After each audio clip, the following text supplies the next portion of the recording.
কেমন আছেন ভাই? ভালো আছেন না? মাশাআল্লাহ, হাসিটা তো সুন্দর একটা হাসি দিলেন। 100 টাকাও পাওয়া যাবে না মনে হয়। 100 টাকা পাওয়া যাবে না। কি করেন এখানে? এই আলাম গাছের ধারে টমেটোর গাছ মরে গেছে, স্টক করিয়া আনলে তো মন বাতা এনে টমেটো গাছের স্টকের দুঃখে নিজেও স্টক করার একটা কায়দা নাকি? নিজেও একটা স্টক করার মতো টেনশন করা যাবে না। দেওয়ার মালিক কে? আল্লাহ। মাশাআল্লাহ। এই যে যে নুরানি চেহারা, যত মনে করেন সম্পদে ঘাটতি পড়ুক, সন্তানে ঘাটতি পড়ুক, সবসময়ের জন্য খুশি থাকতে হবে নাকি?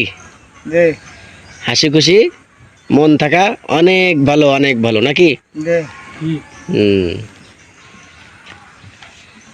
যাই হোক, আপনাকে একটা উপহার দিতে আসছি। আপনি কি নিতে রাজি আছেন? ইনশাআল্লাহ। আচ্ছা, তবে উপহারটা বাকি থাকবে। বাকি থাকবে দুনিয়ায় না, এটা আখেরাতে। আলহামদুলিল্লাহ। ওই জায়গায় রাজি আছেন না? রাজি।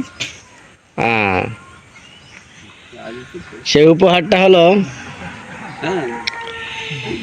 যে মিজানের পাল্লা, বোঝেন? মিজানের পাল্লা নাম শুনছেন? তো এই মিজানের পাল্লা মানুষের আমলকে মাপ দেওয়া হবে।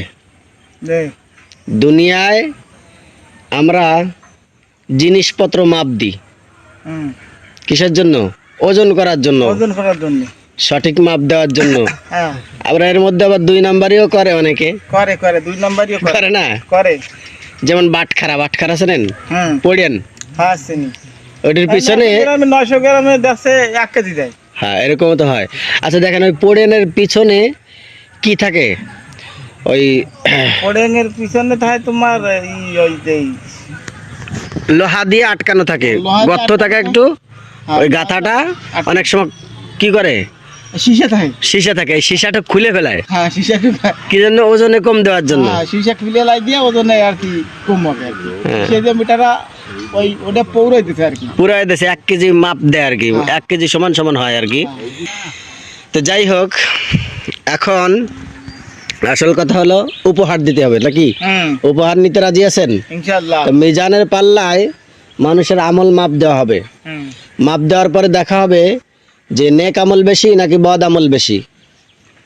যদি থাকে তা তো পাল্লা ভারী হবে, আর নেক আমল যদি খারাপ হয়ে যায় তা তো কপাল খারাপ। পাল্লা ভারী হবে দুদিকে। যদি বদি হয় তাও